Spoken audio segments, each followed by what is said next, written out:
Where you live?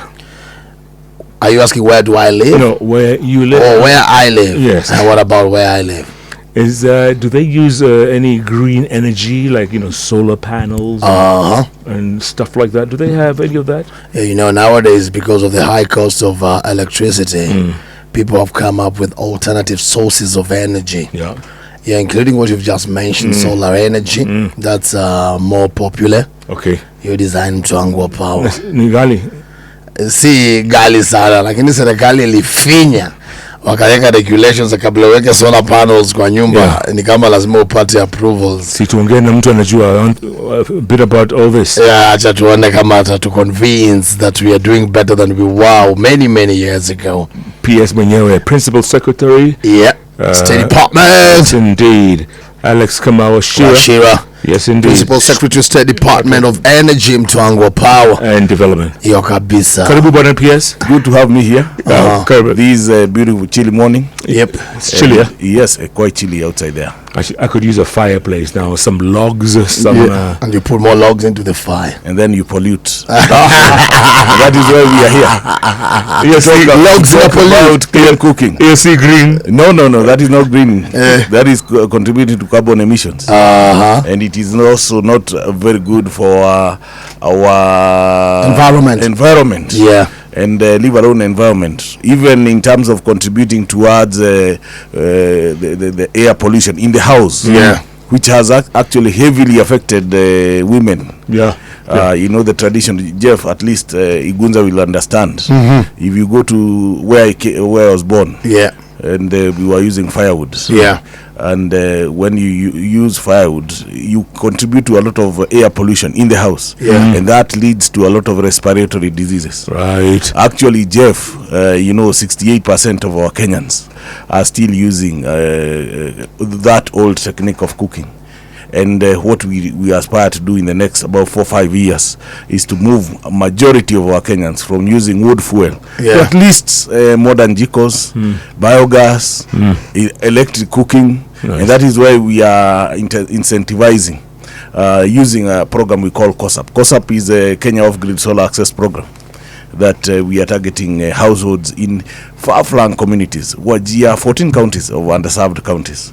Wachira, Mandera, Garissa, Tana River, Lamu, you come to Kilifi, Marsabit, Isiolo, where the national grid is not there. So are we talking about the last mile, or is it the national grid doesn't exist? No, COSAP covers both last mile and clean cooking in the 14 underserved counties. Those 14 counties that I've just mentioned do not have the grid there, but by the end of this year, at least Turkana County now will be on the grid, because we are extending a line from Wachira to Lodwar. I've been there. Yeah, you have been to Lodwar? And Wachira. And Wachira. Yes, I went to the wind project. Wind project is on the Marsabit side. Correct. Lake Turkana. But even there, we are doing a line in Loyangalani, because even Loyangalani, as at now, the town of Loyangalani, it is not served by the grid. And so therefore, we are also doing a line to ensure that we serve those residents, because they are also powering about 10% of our power that is on the grid. Let's come back. Comes from Lake Turkana wind. Let's come back to the Jikos. Yes. In the 60s and 70s, when we were growing up, and there was no heater in the house, and people would use jikos and bring it into the house or even the bedroom. And by morning, they'd be dead. Yes. Carbon monoxide exactly. Poisoning is very dangerous. Like today, what we are discussing, that's creating awareness on the importance of ensuring that we have clean cooking, and we embrace clean cooking in our homes, more specifically, so that our aim is two things. Number one, to ensure we reduce the pollution, and we reduce the respiratory diseases that are caused by using wood fuel. But most important, as we drive to the 15 billion trees reforestation program, we cannot achieve that if we are still cutting trees for wood fuel. And so therefore, it is very important that we move in tandem with, as we are planting trees, we reduce the intensity of cutting them down. And so therefore we have also other wood jikos that have increased technology, where you use less amount of kuni, less amount of charcoal, and still produce actually more calorific value on when you are cooking. And those are the things that we want Kenyans to embrace. Those who may not be able to afford, as at now, the LPG and the e-cooking. But most important is that we must increasingly create the awareness. And alert Kenyans that this is something that the State Department for Energy and the Ministry of Energy and Petroleum is actively driving. In the same thing we're also doing on the LPG strategy, the LPG growth, because we also want to ensure that as we, Jeff, as a matter of fact, most of our schools, I know you went to, maybe Gunza will identify with this. Yeah. Not Jeff. I'm sure your high school, Gunza, where you went to. Yeah. They are still using, chances are very high. I don't know which school it was. It was in Ukambani, and I know what you want to ask. They are still using kuni, yes, for our meals. Yeah. Since way back. Kila asubuhi. Yeah. Breakfast, lunch, dinner, and it's very expensive, by the way. And such a school, if they have, for example, if they have about 20 cows and they are zero grazing, as a State Department, you can be able to do for them biogas, and then they move now away from using wood fuel for cooking. With the 20 cows for an institution, it will be able to produce enough biogas for the household, for the school for cooking. You move away, and we have done that for many schools, including I think Alliance. We have done Kagumo Teachers College. Nice. We did Chinga Boys, my old school. We are doing Endarasha High School. We have done some in West Kenya. So we have done several, and even homes. We also, as a state department, we also doing the same for households that have about 5 cows that are on zero grazing. But those are demonstrations. We may not be able to do for all Kenyans, but the essence is to keep the drive and to show Kenyans that this can be done, and we don't need to traditionally use wood fuel. But on the same note, Jeff, allow me to pass my condolences to what happened yesterday, which was very unfortunate. Really, we must have a conversation as a country, and me and you, Jeff, who speak the language that we speak, we need to ask ourselves, why is it that these demonstrations are only happening in our backyards? We traditionally, we used to see demonstrations and the kind of destruction of property in Kondele, in Homa Bay. Now the game has changed. It's hitting home. It is hitting home, and the worst case is that we are destroying, we are looting. Our own. Yes. And as much as we are complaining of joblessness, when we touch a supermarket, are you helping create employment or are you destroying?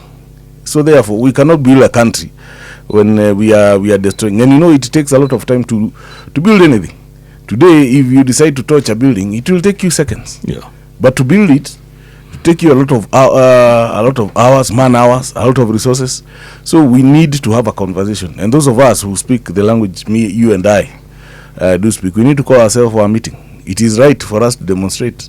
It is enshrined in the Constitution, but the same Constitution does not give us the liberty to destroy other people's property. Absolutely. Yes, it is quite sad and unfortunate, and we must call a spade a spade. And as we ask to have this conclave and discourse, we must have a serious discussion on how do we proceed from there.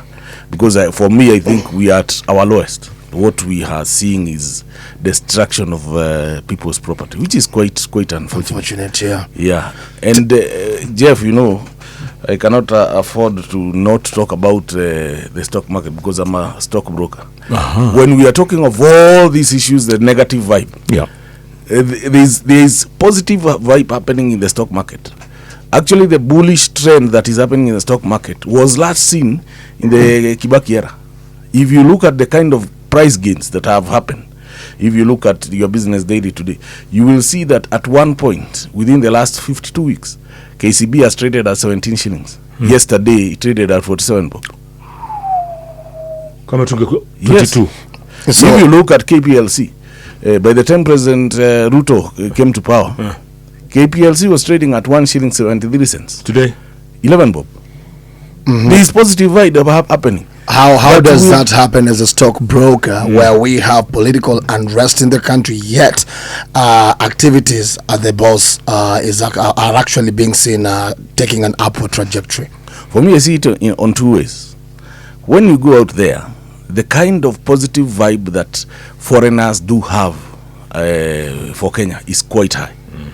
Even when you are speaking in international forums, when they hear that you are a Kenyan, they want to listen to you.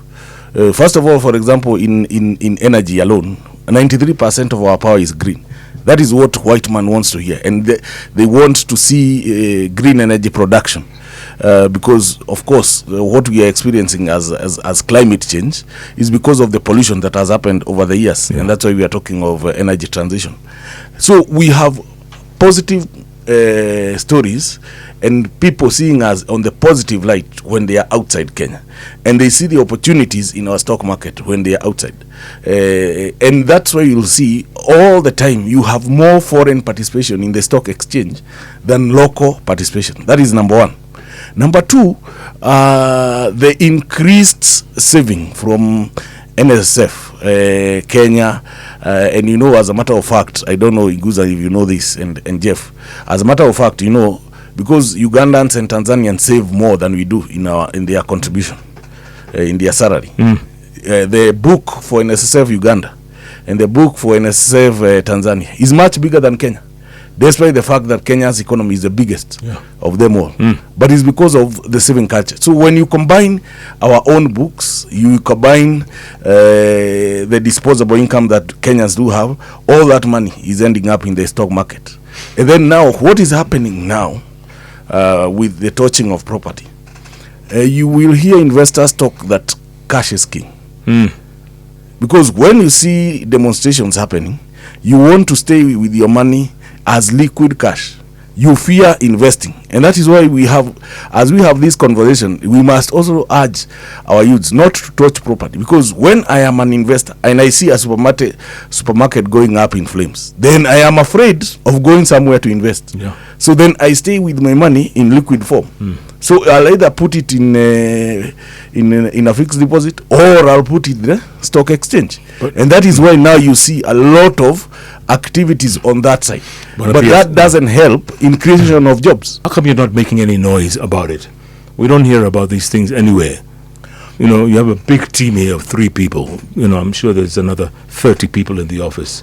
How come you're not making enough noise? The truth is that also Kenyans do not love positive news. That's true. In fact, they say if you put very positive news on the headlines, people will not buy that newspaper. They like negative news.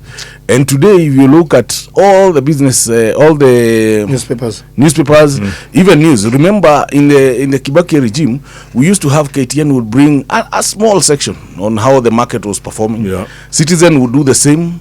You'd see the same on NTV. Today, you don't see anything on the stock market. No. So that's why now Kenyans consume more negative news than the positive news. And if you see, even if you look at the circulation of Business Daily, you will see there are very few people who buy Business Daily. But those who know the good stories that are happening in the country, we will find them that the first paper, the first read is Business Daily. Then they now pick the Nation and Standard, because Nation and Standard now will bring you all the other news. But the serious business news, the positive news that are happening in the country, you don't first of all see them in the social media. But they usually say that the truth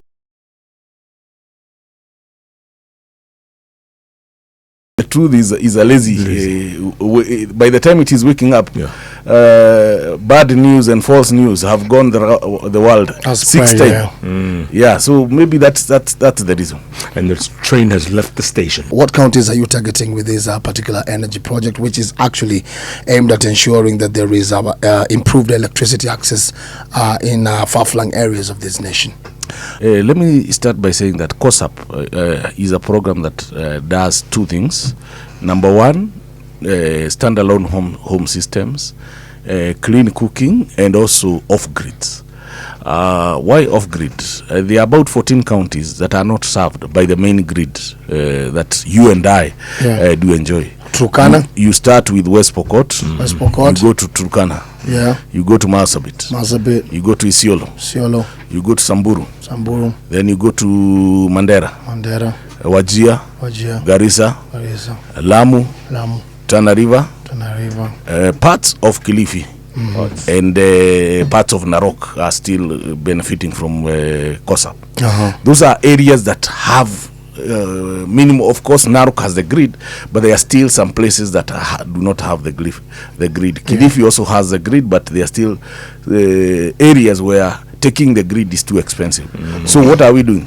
We are building mini grids. What is a mini grid, Jeff? A mini grid is you put solar panels, backup batteries, you step up power, you distribute on 11 kV, then you step it down and give the households.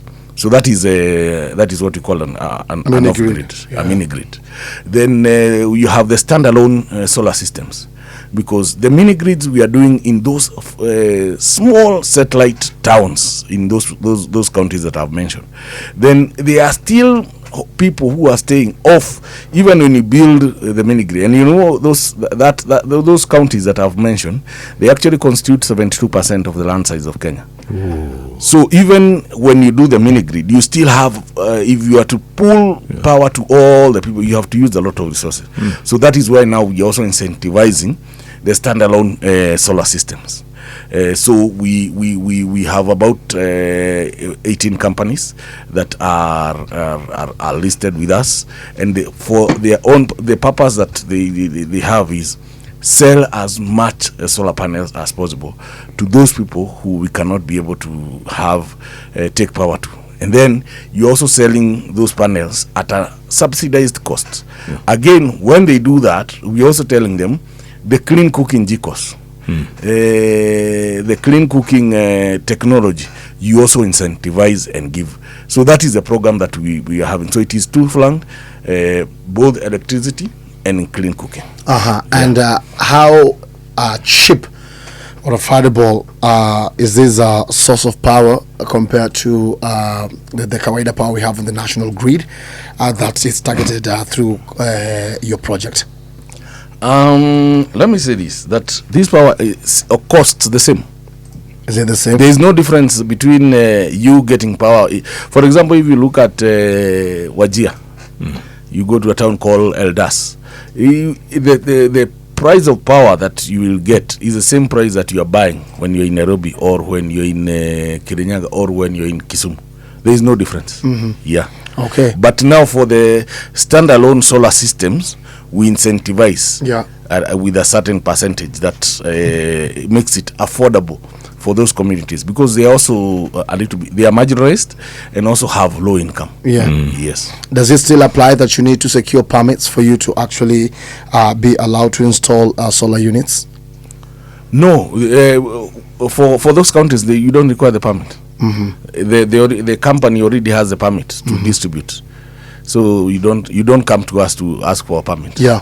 What about other parts of the country? Even other parts of the country, if you want to install a solar panel on your rooftop for your own use, you don't require a permit from us. The only point you need permit from us is when you want to install a solar panel on your rooftop and you also want to sell that power to the grid.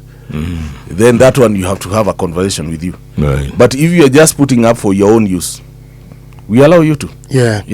And most Kenyans will ask, why is it that it's still quite heavy when it comes to pricing of the cost of electricity, both at home and in industrial companies, right? And if you talk to these companies, they'll tell you electricity cost is one of their biggest when it comes to their overheads. Why is it that we are still very expensive when it comes to our power? It's by the fact that we have hydro, we have green energy, geothermal, we have wind power, and everything in between, even diesel powered. Igunza, if you look at comparative studies between 2022 and now, you will realize that the token that you're buying right now is much cheaper than it was in 2022. Of course, it is not that significant.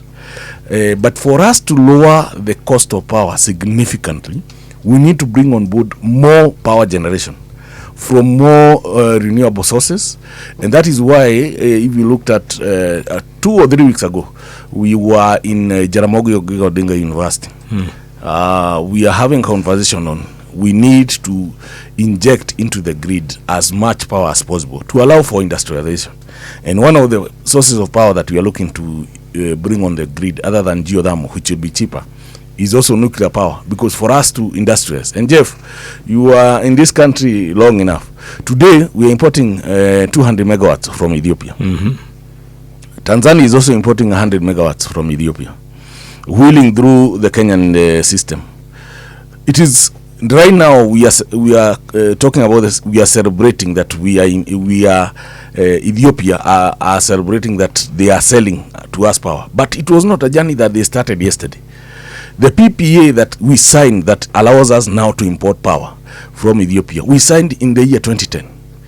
If you look at how Ethiopia built the Grand Renaissance Dam that is now injecting into their grid about 5,000 megawatts, it was through hard bond taxation, and Meles Zenawi, the late Prime Minister, rallied the Ethiopians to agree to build the Grand Renaissance Dam.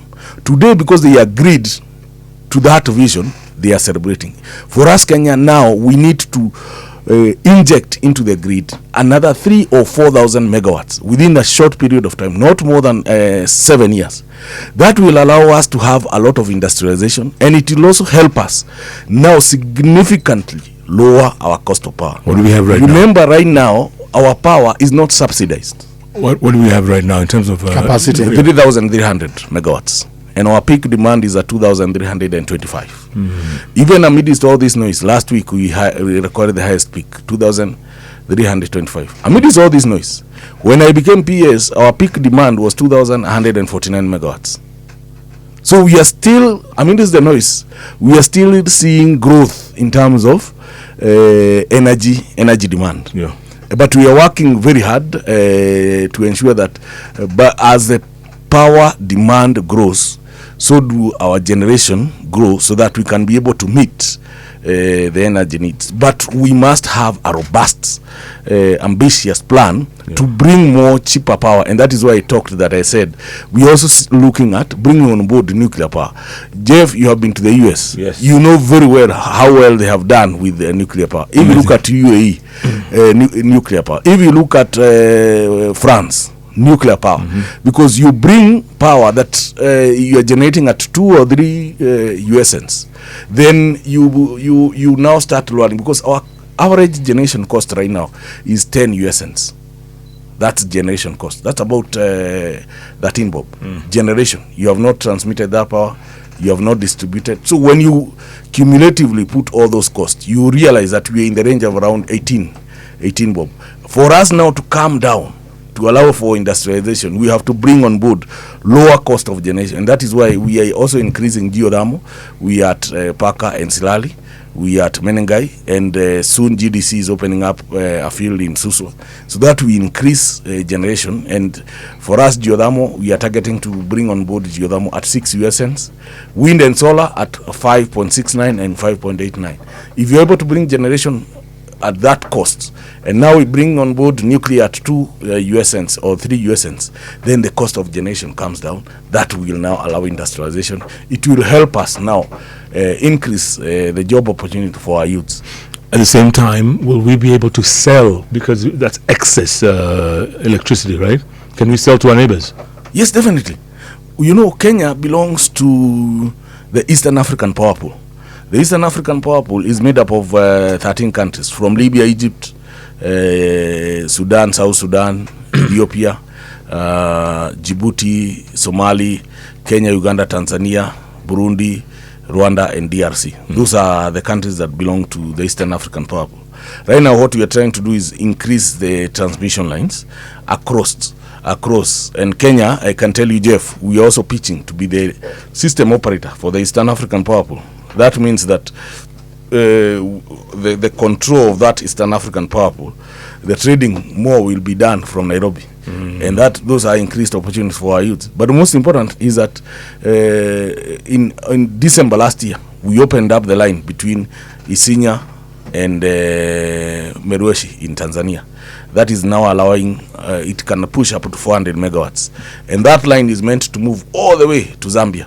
So when we have increased generation here, we can be able to sell to our neighbors. Just like the way right now, we are a net importer of power. We're importing from Ethiopia, 200 megawatts and 100 from Uganda. For Tanzania. Uganda, most of the time we have an energy exchange. We import from them about 80 megawatts. So our neighbors now are feeding into us. But if we increase our generation, we can now be able to sell power to our neighbors as well.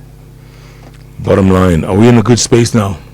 Yes, we are much better. I can look at you in the eyes and tell you are much better. Tell me, when is the last time you saw a national blackout? You used to have them consistently. Frequently, you're right. Yes. Yes. There was one not that long ago, huh? No. This year we have not had. We lost a lot of babies. Yes. This year we have not had. So, Jeff, there is something positive that is happening. Yeah. We have very good engineers at the National Control Center. They are doing a very good job.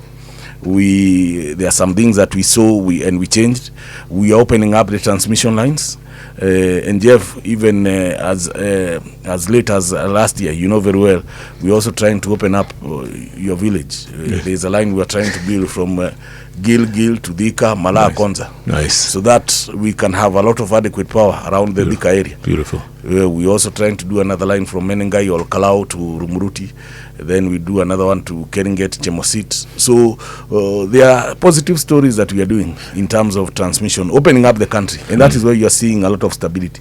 In coasts, if you look at coasts, there is a line we are doing from Rabai to Kilifi, because that area, if you have driven around all the way to Malindi, you realize that area now has become a new industrial area. Huge. Yes. Huge. Yeah. Yes. Investments are going there. Yeah. And that is why I am sad when I see our people burning property. That is the reason now you'll see people now investing in those areas. So we must have that conversation, because as we burn property, people look for where the investment will be safe. Alternative. You did not see any thrown stone in Kilifi, Malindi. You didn't see anything. You didn't see anything in Kampala.